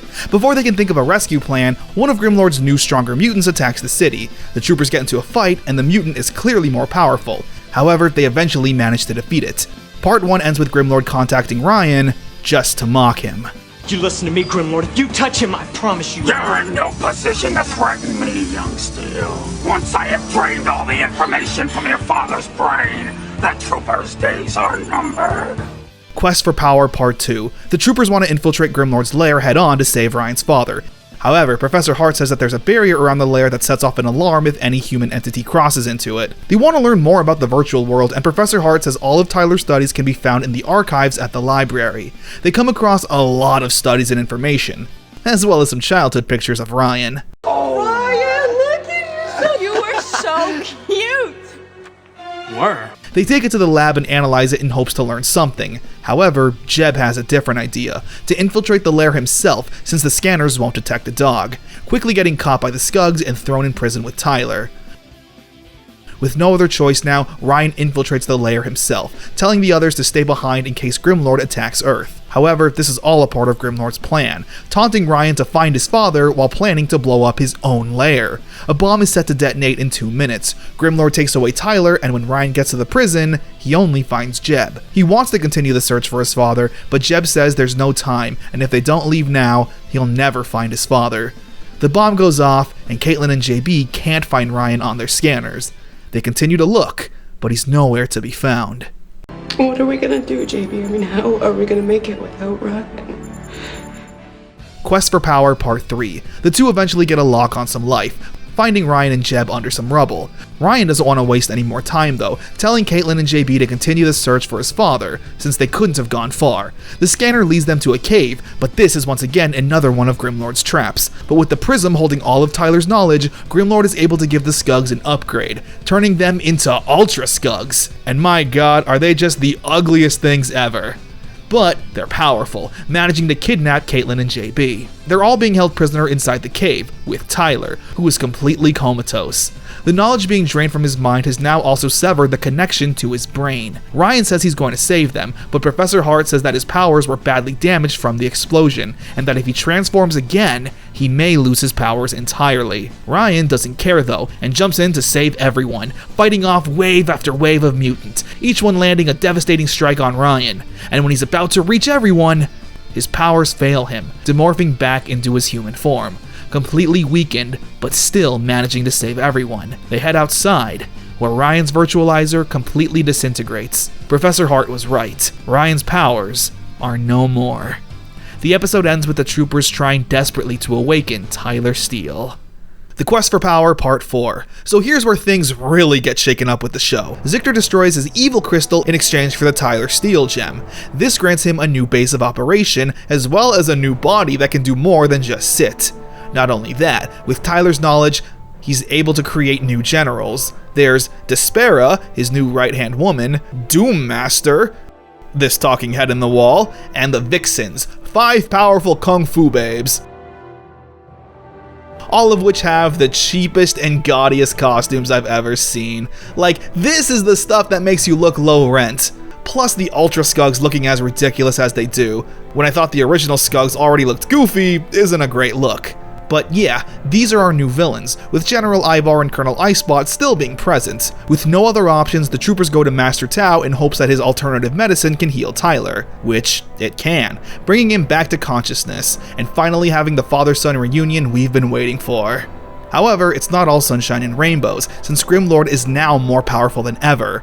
But with Tyler's brain now helping the troopers, the fight may be even. He plans on creating a new power for Ryan, one that's stronger than his previous, showing off some new weapons and a teaser of his new suit. But will he be able to finish it in time? With Caitlin and JB as Earth's only protectors, we can only hope so. Quest for Power Part 5. Ryan's new powers are going to be even stronger than before, so Tyler is training his son extra hard to make sure he can handle it. The only thing they need now is a bioelectrical conducting crystal. They for some reason ask Mr. Tao if he has one, and That's all? he does! With it, Ryan's new powers are ready for use. Perfect timing too, since all of the new villains are doing battle with Caitlin and JB. So, Ryan doesn't waste any more time. Trooper transform! And with his new powers, weapons, and even ship, he sends Grimlord's forces fleeing. The episode comes to an end on a happy note. Even though Grimlord is stronger than ever, the troopers have not only some new powers and abilities, but a new ally in Tyler Steele on their side. And the best part, the episodes don't need to end anymore with Ryan monologuing about his missing father. This was a great multi-parter. Seriously, when the show wants to do continuity and storytelling, they do a great job at it. We've also technically entered Season 2 of VR Troopers. According to Wikipedia, Season 2 started with Episode 53, which was Mutant Mutiny. Do you even remember the episode?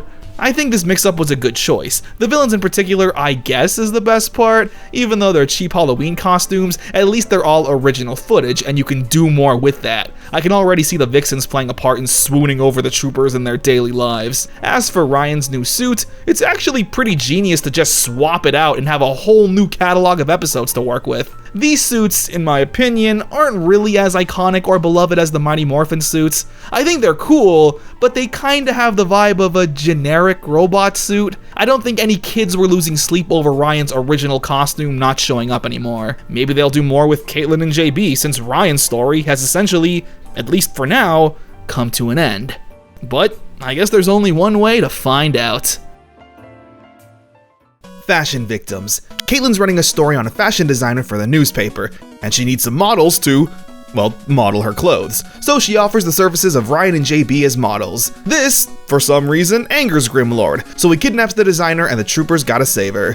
They create a clone decoy to trick Caitlin and JB. where they're now cocooned in silk and also need to be rescued, with Professor Hart saying anyone stuck inside that cocoon for 24 hours will mutate into a silkworm, accompanied with some pretty horrifying imagery. So Ryan gets into a fight with everyone, saving the designer and rescuing his friends. The designer is so stoked about the troopers saving her that she creates a new fashion line based off of the troopers' costumes. And honestly, I think I'd absolutely rock this. Game over. JB creates a virtual training simulator, creating any mutant for the gang to have a practice fight with. He asks Caitlin and Ryan for their biggest fears and puts it into this mutant. Zictor learns about this and sends the Skunks to retrieve the device. They get whooped but still manage to get their hands on it, where now Grimlord takes the mutant that JB created and brings it to life. The mutant isn't anything special, it embodies the troopers' fears, so Caitlin said her fear is fighting multiple opponents and Ryan said he's afraid of a giant mutant. They defeat the mutant and celebrate with some fishing. Watered down. Some toxic gunk washes onto the beach, so the troopers want to investigate. Naturally, it comes from Zictor's power plant and is using it to set up a trap. Ryan decides to dive deep into the water to investigate, but that's when he runs into Octobot, one of Grimlord's mutants, who traps him in its hold. Ryan tries to transform, but the substance in that water they've been investigating is blocking their powers. So it's up to JB and Caitlin to defeat the mutant and rescue Ryan before he runs out of oxygen. Caitlin does battle with the mutants, while JB breaks into the underground lab that's producing the substance and puts it to an end. Both troopers succeed in their mission, and Ryan is able to swim free. The negative factor. One of Grimlord's mutants hits Caitlin and JB with a blast that turns them into ghosts, now being able to be transported to the negative zone, where Grimlord plans on sending all of Earth. So it's up to Ryan to save his friends, needing to fight Doom Master and retrieve the device that'll turn his friends back to normal. Ryan also unlocks a new weapon, Troopertron. What is it exactly? It's a freaking Megazord! Alright, about time! Go, go, Power Rangers! And with it, they save Caitlin and JB. Caitlin Through the Looking Glass Part 1. Grimlord gets a hold of a new device, the Master Virtual Replicator. With it, he hides it in Caitlin's makeup compact, and when she opens it, she's hit with a blast that replicates her DNA, creating an evil replica that now serves Grimlord. She immediately tries to fight Ryan, who once again is in awe as to why his friend is acting like this. JB and the real Caitlin are doing battle. The replica breaks into the base and creates a self-destruct disc that will blow up the entire lab, and all she has to do is put it in the computer. But instead of fighting, Ryan tries to talk to her, saying that if she is made up of Caitlin's DNA, then deep down she's not truly an evil person. And it looks like Ryan was right, because the replica then Trooper transforms and heads down to help JB and Caitlin in their fight, where the three of them team up and destroy the mutant. So, great! We now have 2 Caitlins on the team. Oh boy, 2 cakes! However, Professor Hart says that this isn't a good thing. 2 Caitlins cannot exist in the same reality. Yeah, too much Caitlin energy is bad. They both can't survive separated like this and need to reunite as one. Otherwise, both of them will cease to exist. Caitlin Through the Looking Glass Part 2. Grimlord's plan is set into motion. A whole shipment of makeup compacts are being shipped throughout the city, where the citizens will then have evil replicas made to add to his army. In order to combine the 2 Caitlins, they need Grimlord's mirror crystal. They want to go to Taos to see if he has one, since he already had the crystal that gave Ryan his new powers. They all go while JB works on a device that'll fix the 2. They're running out of time, and that's when Replica Caitlin shows her true colors. She betrays the troopers, knocking them out and returning to Grimlord's ship. Grimlord's not happy about her initial betrayal, but she says she only did that to gain their trust, saying she has valuable information, that by the end of the day, both Caitlins will be destroyed, having one less VR trooper. But just then, again, Caitlin betrays Grimlord, stealing the virtual mirror program and bringing it to the troopers, saying that she only pretended to betray them so she could trick Grimlord into thinking she betrayed the troopers so she could gain Grimlord's trust and therefore truly be on the trooper side. This is 4D chess. JB and Ryan finish up the fight with the mutants and stop the production of the mirrors to the public. Back at the base, the 2 Caitlins say their goodbyes to each other, successfully putting the replica Caitlin back into the real one. But Jeb bumps into the mirror and creates a side effect. When Caitlin is transformed, she's now able to summon her replica to help during fights, but again, only when transformed. Which is honestly super cool. This is also a permanent new power-up for Caitlin. She'll be using it fairly often from here on out. It would be kinda cool if she was able to have her clone exist in her human form too, but as it stands, it's nice to see a multi-parter on someone other than Ryan. Caitlin Goes Hollywood. A famous movie director is visiting town, and he really likes Caitlin. I'm talking really likes Caitlin. So much so he offers her a role as the lead actress in his new movie. It's hard to see where this episode was gonna go, because the director isn't a Grimlord mutant in disguise or anything. He's just naturally a creep. Seriously, he keeps touching her face and kissing her hands, and Caitlin is obviously uncomfortable. I stupidly thought this was gonna be an episode about an evil and creepy Hollywood exec, but then I remembered that this is a Saban production, and they probably view this creep as the good guy. No, Caitlin just chooses her duties as a trooper instead of fame and fortune. She also says this when talking about balancing her hero life and possible acting career. Wish I could be at two places at once. Which is hilarious because she kinda can. Grimlord takes root. Grimlord is infecting plants and trees, and the troopers gotta stop it. They get a sample of an evil vine that mangles their motorcycles. I think this would have been a more engaging monster of the day, being hunted down by an evil vine. So the troopers gotta fight the evil tree and beat up some vines. Alright, it's time to toss the salad! Ideally without saying that. The episode has a nice ending. During the fight, JB took a sample of the vine, and its DNA revealed that it's actually able to speed up the process of plant growth, meaning scientists could use that DNA to speed up crop production and potentially end world hunger. Caitlin ends up selling that sample to a company, and with that money, buys Ryan and JB new motorcycles. I've said it once, I'll say it 100 more times. Caitlin is perfect. The disc. A father and daughter head to the paper saying they need to put an ad to contact the VR troopers. Caitlin of course takes this over and learns that the man says he has information that could lead to the troopers' demise. She says she can have the troopers meet him at the park. It's here we learn from Tyler Steele that this man is Dr. Jacobson, Tyler's teacher. They meet up with Jacobson and tell him that they're the troopers. Jacobson says he was doing research to try and stop Grimlord, but accidentally came across some programming that will instead destroy the troopers. All of that information is on this disc and he wants to give it to them. But just then, the Skugs ambush everyone. The troopers beat them up, but they manage to kidnap Lori, Jacobson's daughter. Ryan vows to save her since he knows what he's going through. He gets caught in a saw trap by Doom Master. The walls of his cell are slowly closing in on him, but he transforms and continues his chase, fighting and destroying a mutant. They plan on making a trade with Doom Master, the disc for the girl. They do the handoff but place the little bomb in the disc, destroying it in Doom Master's hands. The episode ends with Tyler telling Ryan that he's leaving again. With Dr. Jacobson being so close to finding a way to destroy Grimlord, he feels like with his assistance, they can find a way to stop Grimlord. Oh yeah, did I mention Dr. Jacobson is from Norway? Because yeah, that's where Tyler will be going. Ryan's naturally a bit sad, but knows that this is the right thing to do. Saying goodbye to Dad was one of the hardest things I've ever had to do, and someday I know we'll be together again. For good. Virtual Venom. Grimlord sends down a real spider that I once again have to censor because blech, and it infects Caitlin and JB, rapidly aging them. And in 24 hours, they'll be deceased. So Ryan and JB's nephew who was hanging out in the beginning go to hunt the spider. Ryan ends up needing to fight everyone, and the kid retrieves the spider and gets the antidote, saving Caitlin and JB.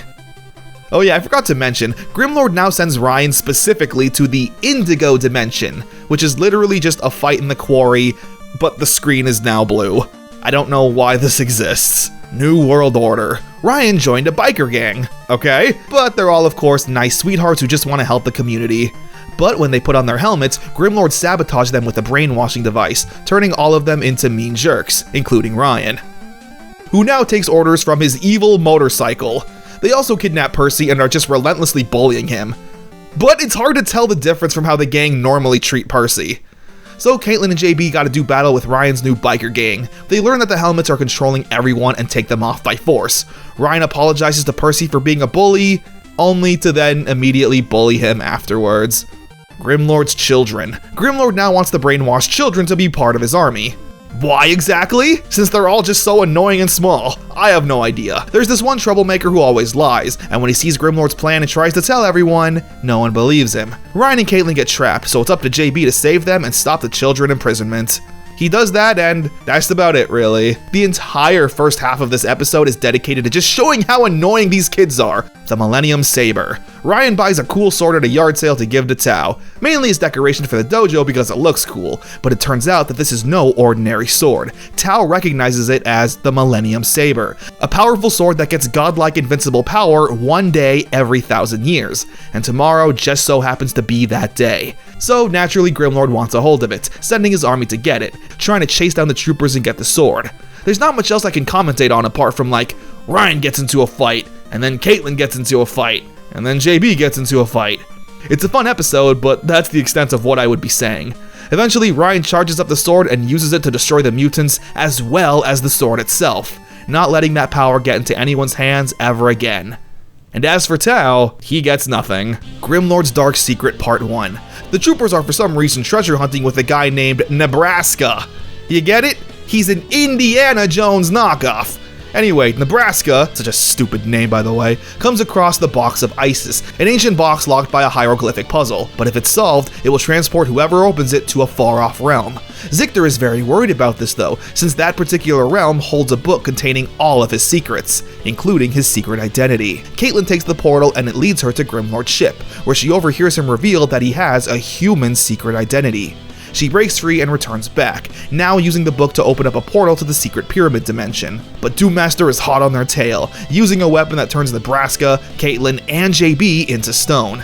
So Ryan chases him all over the dimension to fight him, but Doom Master is too powerful, demorphing Ryan and escaping, leaving Ryan with his friend stuck and petrified in stone. Grimlord's Dark Secret Part 2. Jeb tells Ryan that Grimlord has a human identity, and they can find that information on this island. So Ryan goes on an expedition through pyramids full of traps and fights, battling Despera in the process. He sends her fleeing and finds the artifact that will return his friends back to normal. But in that pyramid is also a book that contains Grimlord's secrets. He goes for the book, but remembers his father's words, how friends are the most important things in the world and should always come first. Is Ryan's dad really Luffy? Anyway, Ryan uses the artifact to free Caitlyn and JB, and together they continue fighting the mutants. Ryan goes back for the book, but triggers a trap. A nasty tentacle monster that's defending it starts fighting Ryan, with Ryan chopping it up piece by piece. It's pretty awesome. Grimlord though set the island to self-destruct. Ryan gets a hold of the book, but can't read it due to the explosions. The troopers manage to make it out of the dimension before it completely blows up though. The book, however, wasn't so lucky. But at least stupid Nebraska gets to keep the Book of Isis as a part of his research. And Grimlord's secret remains a secret. On the right track, Caitlyn gets tasked with covering the Crossworld City Olympics in Mexico. During her interview, she reunites with an old high school classmate who's competing in the Olympics. He had a crush on her back in the day and still kinda does, making him the villain for the episode. At least in my book. Grimlord gets word of these games and decides to make them his newest slaves. Which makes sense considering they're world-class athletes. He transforms Caitlyn's crush into a monster and the troopers gotta return him back to normal and stop Grimlord's plan. The key to the mind control lies in the medals, so Caitlyn needs to delay the ceremony while Ryan and JB do the fighting. They're both successful and save everyone. The episode ends with the athlete guy kissing Caitlyn. Oh yeah, he's the villain. Forward into the past. This random old man offers free bracelets to Caitlyn and JB. They stupidly put them on and get transported into the past, during the time of the caveman. They kinda deserve it though, like why would you trust this random old man? Anyway, Caitlyn and JB gotta try and survive until Ryan finds a way to bring them back. Luckily, JB's Walkman plays music and keeps them entertained. Until the battery dies, and now they're gonna be sacrificed. They can't transform though since their powers are linked to virtual reality, which to my knowledge, doesn't exist yet. So Ryan needs to infiltrate one of Grimlord's headquarters, fighting his way through skugs and mutants to reach the device that'll bring his friends back. Which of course, he's successful in doing, with the help of a caveman little girl who befriended Caitlyn. Ah, the 90s. I'm always saying this. Into Oriclon's web. The gang are judges at a karate tournament. A cute girl named Alexis catches Ryan's eye, even talking a bit after the tournament. Only to immediately reveal that she's evil. Like dude, would it hurt to build up some suspense? She asks Ryan to help her train, which he's obviously very into. Caitlyn suspects something is up with Alexis, and JB teases her saying that she's jealous. Again, I think that would have been a fun little mystery if it wasn't already revealed that Alexis is evil. Eventually though, JB gets skeptical too, with Ryan being the only one who can't see past his feelings for her. The two then go on a date where Alexis traps Ryan, but still under the guise that she's also a victim. So Ryan needs to fight to free himself from the prison and also save his new girlfriend. Back at the newspaper, Percy accidentally spills water on Alexis and reveals that she's a robot.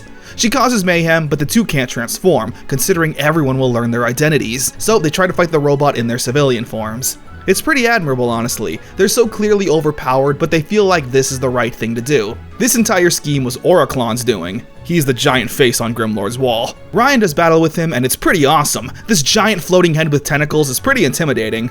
It's a tough fight, but eventually ends with Ryan landing what seems to be a final killing blow, with Caitlin and JB destroying Robo-Alexis.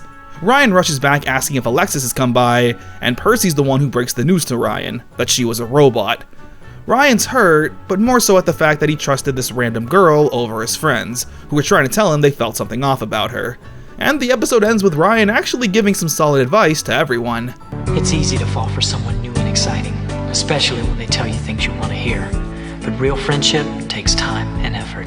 This was an awesome episode. I honestly wish it was a two-parter, building up more of the Alexis suspense and even possibly Caitlin being jealous. I won't go into the character analysis too much right now, but Ryan really is a character driven by passion. His strong feelings will more often than not dictate his actions, no matter how illogical they may be. Santa's Secret Trooper. It's a Christmas episode. The troopers are helping these kids get into the Christmas spirit by selling trees, looking for mistletoe, and singing Christmas carols. Take it away, Ryan! Up on the housetop, a reindeer paws. How jumps good old Santa Claus? Okay, I didn't expect Ryan to actually have some pipes on him. While out in the woods, the troopers come across one of Santa's elves. This is Otto, and he fell off Santa's sleigh, so the gang want to return him back to Santa in time for Christmas. He can grant wishes too, which Grimlord takes note of, but they manage to kidnap Otto. Apparently he has to follow the rules and can't grant any wish. Seeing Grimlord bicker with a Christmas elf really pushes him into Rita Repulsa territory. What? I said no. Don't think you know who you're dealing with! Also, Oriclon is still alive, I guess. He looked pretty blown up to me. Anyway, Grimlord wishes for the troopers to be on his ship and without their martial arts skills. They're about to be attacked, but Otto activates his silly hijinks. This annoys Grimlord so much that he says, I wish I never met that busted elf! Giving the good guys a get-out-of-jail-free card. Otto grants everyone's wish. JB got a bow staff for Christmas, Caitlin wanted it to snow, and he even got Ryan's dad to visit for the holidays. For a Christmas episode, it's honestly one of the better ones in the Power Rangers universe. What's crazy is that the characters never transform. We get 0 superhero fights in the suits. The Charmika invasion. Crossworld City's newest craze is owning a Charmika as a pet, which are these horrifying little demon creatures. Yeah, why is nobody freaking out about this? I know mutants attack the city, but I'm just supposed to believe everyone is just head over heels with them? Anyway, you ever see Gremlins? This is just that. They're cute and cuddly, but love to eat everything. Caitlin gets skeptical about them and comes to a horrifying realization. The Charmikas apparently came from the country of Drollmerg. Drollmerg backwards spells Grimlord. I can't believe it. The Charmikas eventually grow huge and monstrous, so the troopers gotta quell the invasion before they eat up the entire city.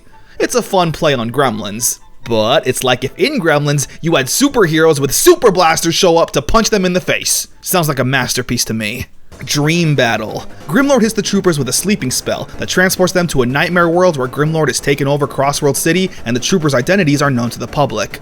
It's a fun little venture into this dark mirror world. All of their friends are slaves or just not well off, and when the troopers transform in fights, they're completely overpowered by Grimlord's forces. Only when Ryan realizes that they can control their dream do the troopers get the upper hand. Ryan literally summons a made-up weapon. Not since I got my VR Dream Eradicator. Yo, what? And with it, they defeat the villains and wake up from the nightmare.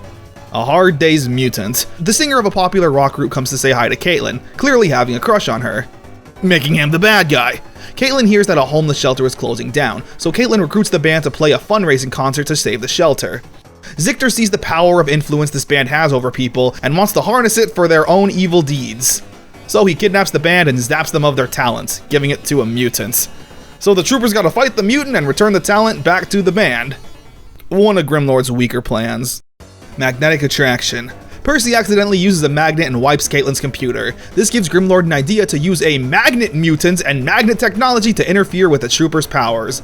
So a weakened Ryan needs to fight the mutant and Doom Master, while Caitlin and JB and their civilian forms fight the Skugs and destroy the technology responsible for it. They succeed and the day is saved. My dad taught me that it's okay to use a calculator, as long as you have the skills to find the solution on your own. Get me to the lab on time. Zictor's lead scientist creates a love potion. They disguise it as chocolate and give it to Caitlin, where her and Percy eat them and are now head over heels in love, with Ryan and JB being extra jealous. They're so in love that they plan on getting married later that evening, so Ryan and JB need to quickly come up with an antidote while also fighting off the mutant Grimlord sent down. Ryan destroys the mutant in a pretty violent manner, honestly, and JB creates the antidote. They give it to Caitlin and Percy at their wedding, and all's well that ends well. Percy even gets a new girlfriend.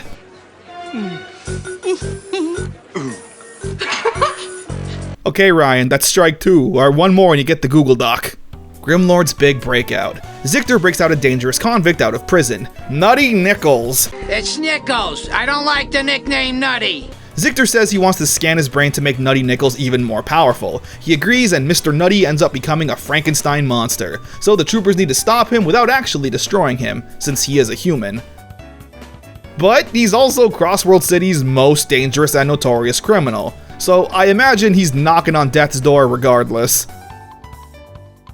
They beat him up enough and manage to return him back to normal. Has this near-death experience changed him at all? No, he's still a sociopathic liar, just listen to him. I feel like a great evil has been lifted. I'm a changed man. Field and scream. The newspaper is doing an interview with Carl Zictor. He wants to tear down the forest and create another power plant. However, Ryan, Caitlin, and JB try to give some pushback, saying they're going on a camping trip in the forest with some scouts, and they'd love for Carl to join, to see the beauty of nature for himself. He naturally says no, but Caitlin says it would be good PR for his reputation if he did. And since Zictor's plan is ultimately world domination from a business perspective, he agrees.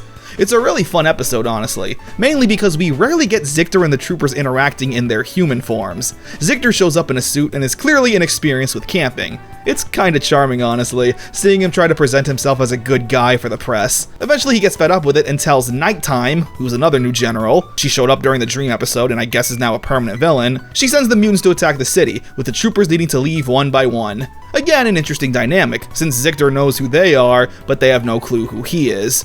Eventually, Ryan is the last trooper remaining. He tells Zictor to watch the kids while he joins in the fight. Now, I know this is a kid's show, but seeing Zictor actually babysit instead of, like, destroying the kids and claiming it was an attack by Grimlord or something is a bit lame. The troopers destroy the monster, and when Zictor wants to see a story in the paper, Caitlin reveals that all the pictures she took were unflattering. Zictor decides to not tear down the forest. I guess I like that, considering he does need to keep up the facade that he's not totally evil. The Duplatron Dilemma. Zictor's head scientist creates a device that can create whatever you type into it. During his transport, though, it falls out of the car. The troopers recognize this man as Grimlord's head scientist, so they fight the Skugs to keep the device for themselves. They learn that Grimlord has hundreds of these devices and are planning on creating a massive army with them. Percy got his hands on the main one and does the smart thing, creating counterfeit money. So the troopers gotta find him and destroy it. And therefore, all other copies of the Duplatron will be destroyed. Despair strikes back. Tao puts Ryan in charge of the dojo for a few days, saying that they're gonna be business partners someday and some leadership experience wouldn't hurt. I genuinely didn't think they had that kind of relationship. Anyway, Despera's sister Desponda shows up to help destroy the troopers. Unfortunately, her plan isn't exactly unique. She just attacks the city and the troopers gotta fight her. She's definitely stronger than her sister, taking on all three troopers at once in a head-to-head fight. She whoops them and eventually evolves into a monster form, where the fight continues, but the troopers band together and manage to destroy Desponda and her headquarters. The Ghost of Crossworld Forest. The troopers break down in the middle of nowhere and come across a burial site, rumored to be haunted by the ghost of the deceased, with all of them naturally being scared of ghosts. However, it's not a ghost that's causing the ruckus, but actually toxic runoff from Zictor, creating a mutant that the troopers need to destroy. Grimlord's dummy. The newspaper is holding a show to raise money for a children's hospital, so it's up to the troopers to find some entertainment. They come across a ventriloquist and think he's great, and so does Grimlord, I guess, planting a device on the dummy that brings him to life and makes him evil. Haven't you seen my routine? Puppets and dolls are always a great choice for scary villains, and this episode is no exception. Just seeing the puppet talk and menace the troopers is pretty unsettling. Luckily, this is the kind of show where they get to punch things. The puppet eventually grows into a real boy. Kinda. He takes Caitlin and JB's virtualizers, so the two do battle with him, while Ryan needs to fight another puppet mutant Grimlord sent down. Ryan destroys his puppet opponent, and Caitlin and JB smacking their puppet hard enough to return it back to normal.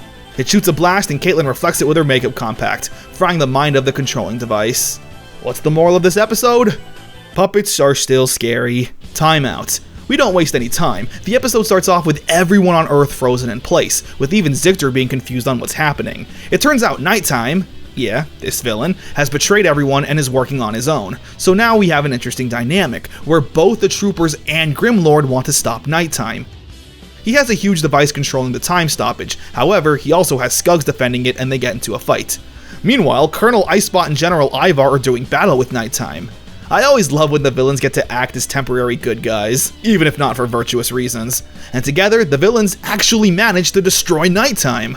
Bye, I guess. After the troopers defeat the Skugs, Ryan returns the device and runs into Grimlord, where he tries to convince him to work together, that if Grimlord wants to rule the Earth, what good does it do him if everyone's frozen? And Grimlord agrees, making a temporary alliance with Ryan. They combine their powers and destroy the device, returning life back to normal, before Grimlord retreats. It's a fun episode because, again, I just love the good guys and bad guys teaming up thing. Plus, it does make sense for Grimlord to want the world to return back to normal, because Zictor can't make any money if people don't exist. Galileo's new memory. JB creates a super robot named Galileo. It has all of the troopers' information, and he for some reason thought this was a good idea. Naturally, Grimlord tries to steal it and tries to extract the information. So the troopers gotta fight the mutant, get aboard Grimlord's ship, and retrieve Galileo.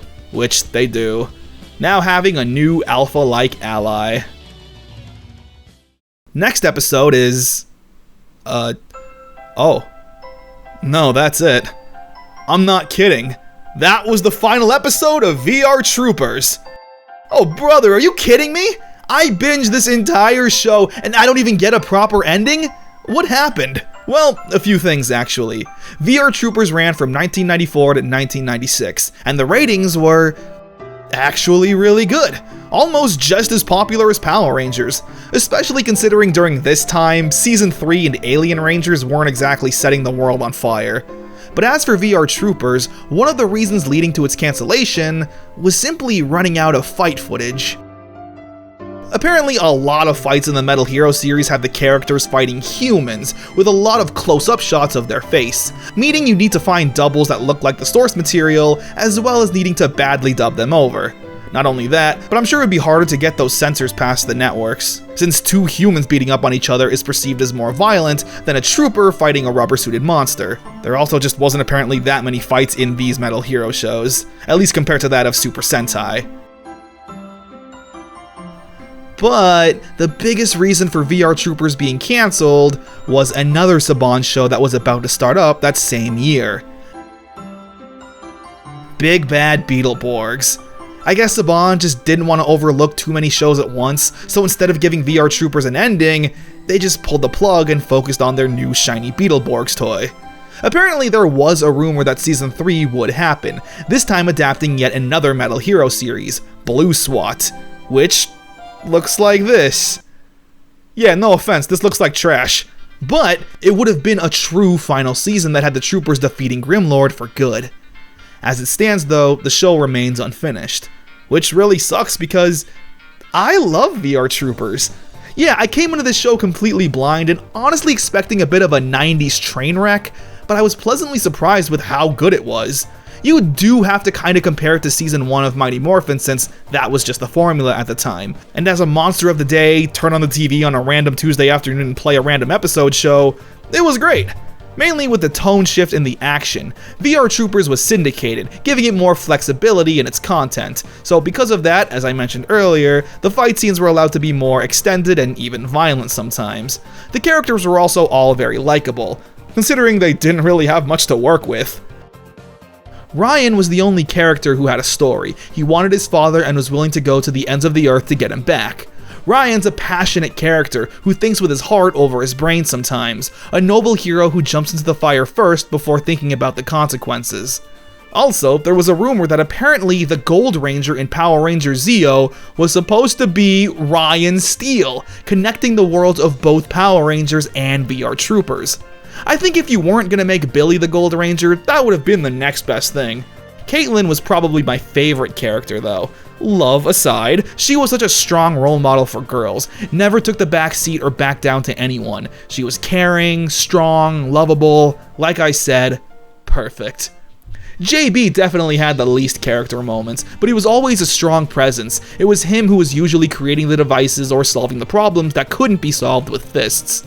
A cool nerd in the 90s was pretty rare, and JB was the perfect example of what that character archetype should be. I also loved Grimlord and his motivations, a realistic villain that wanted to rule the world, but not destroy it. His plans needed to be more nuanced to achieve both goals.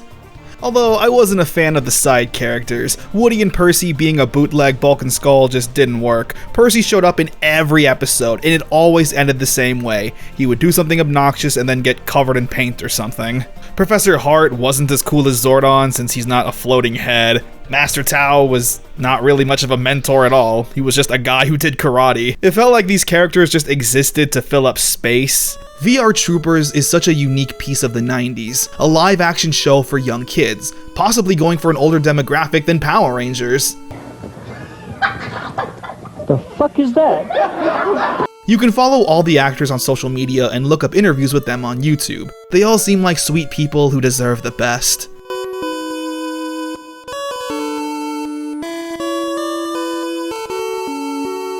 There was a toy line that I mentioned at the beginning, and even a video game released on the Sega Genesis. I've been showing it off throughout this video. The game is bad. An awful fighting game with stiff controls and no combos to speak of. Just mash the button until you maybe win. There was also a handful of issues of the comic books that came out, as well as a new one by Boom Studios that was released in June 2025. This gives me hope for the VR Troopers. I think some way, somehow, they deserve a true ending. A real finale to a charming show that deserves way more than what it got. Thank you, VR Troopers. You made an impact not only in virtual reality, but ours as well. Trooper transform! Hey, that looked really cool! Did you zoom in? Yeah! Right on. Trooper transform! Trooper transform!